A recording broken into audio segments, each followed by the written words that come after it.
Hello and Assalamualaikum semua. Welcome back to Film Business YouTube channel, di mana kita akan bahaskan tentang MCU news, MCU rumors, MCU teori dan sebagainya. Kalau korang masih baru dekat sini, aku ucapkan selamat datang. And in this YouTube channel, aku akan borak pasal MCU lah. Kebanyakannya pasal MCU, dan setiap hari satu aku akan review movie. Okay, so kalau korang suka YouTube channel ni, keep on hit the subscribe button. Okay, dan pada siapa yang selalu tengok YouTube channel aku ucapkan terima kasih kerana telah support aku daripada awal lagi sampai sekarang. Okay, so Fik, apa nak borak dalam video kali ni? Of course, series She-Hulk episod yang kedua.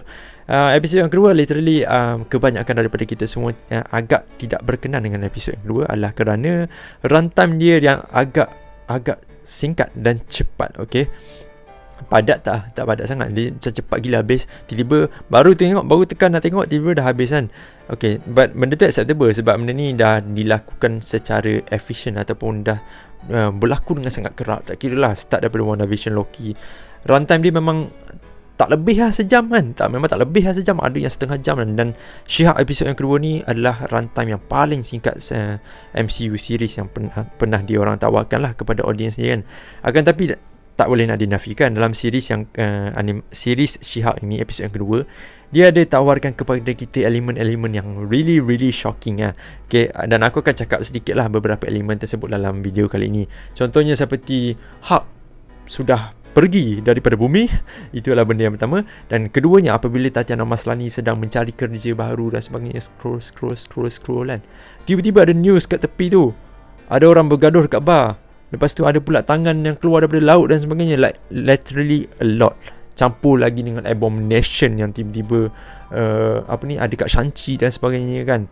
There is a lot. Okay, so kita akan cakap one by one lah dalam video kali ni. Tak panjang pun, jangan risau.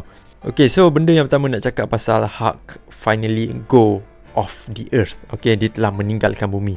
Apabila Tatiana Maslany sedang on the phone dengan Bruce Banner kan.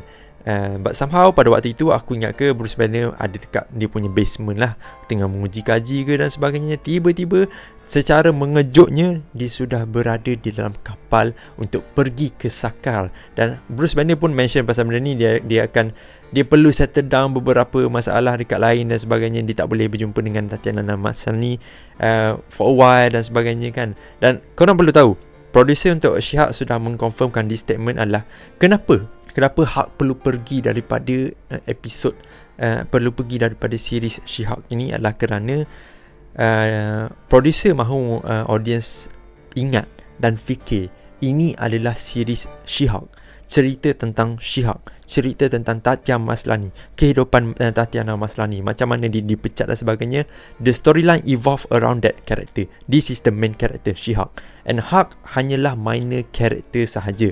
Sebab ramai orang yang berpendapat bahawa kita akan melihat Hulk dan She-Hulk most of the time. Tak, this is the story evolve around She-Hulk. Dan basically anything kita akan tengok happen around She-Hulk lah, bukan Hulk all the time.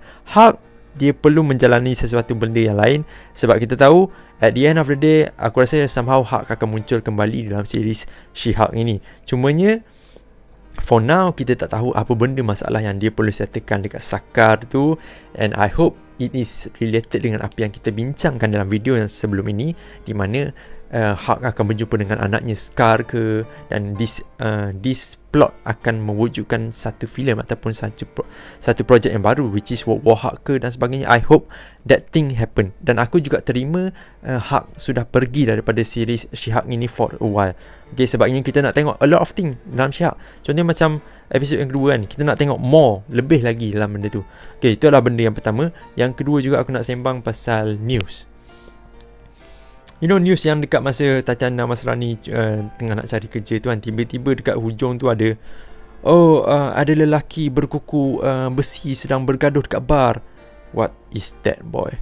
Ada yang komen baru ni aku letak kat YouTube, ada orang cakap tu Freddy Krueger kan. Aku macam Aisyah, ada Freddy Krueger kan. Aku tak teringat pula pasal Freddy Krueger. But no, there is not Freddy Krueger. There is someone yang kita dah kenal, someone yang quite rageful, someone yang really ganas. And dia dah berada di dalam MCU sekarang ini, iaitu Wolverine ataupun Logan. Okay, daripada news tersebut, apa yang cuba untuk disampaikan sebenarnya kan, this is not my assumption, aku ada baca about the news.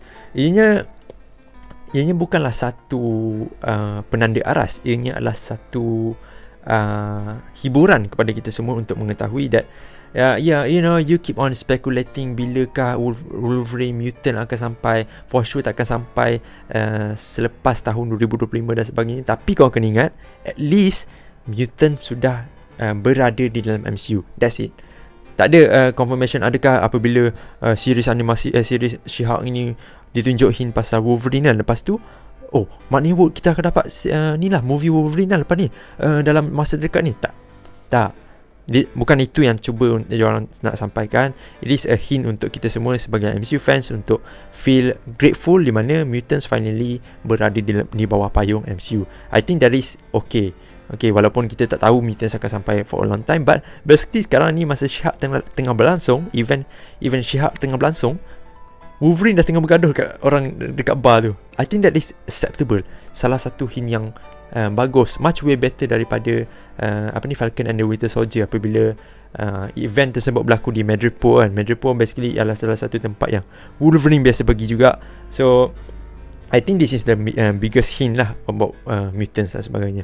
Okay, so itu kita letak tepi. I hope in the future mutants akan sampai, tapi kita letak tepi dulu.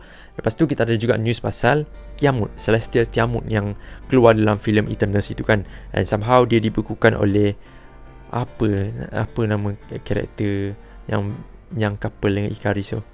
Serena bukan Serena Williams, sial lah. Apa nama ni? Apa yang hijau tu? Subhanallah. Dia bila tak ingat memang tak ingat.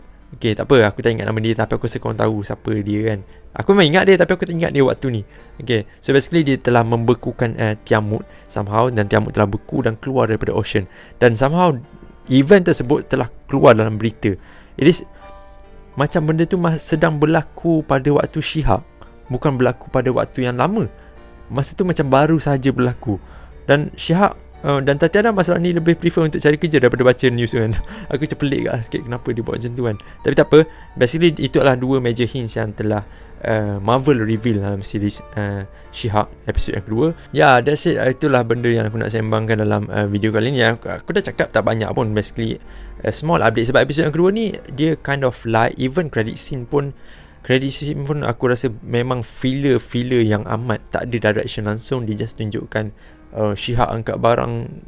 Basically superhero boleh buat angkat barang benda-benda berat. Aku rugi. Tapi untuk aku, rating untuk She-Hulk episod yang kedua ni still menaik, still promising. Dia tak adalah buruk, cumanya cepat sangat lah habis kan. Kita memang merasa lah cepat tu, walaupun dia bagi kita plot-plot yang bagus, akan tapi runtime tu still tak memuaskan.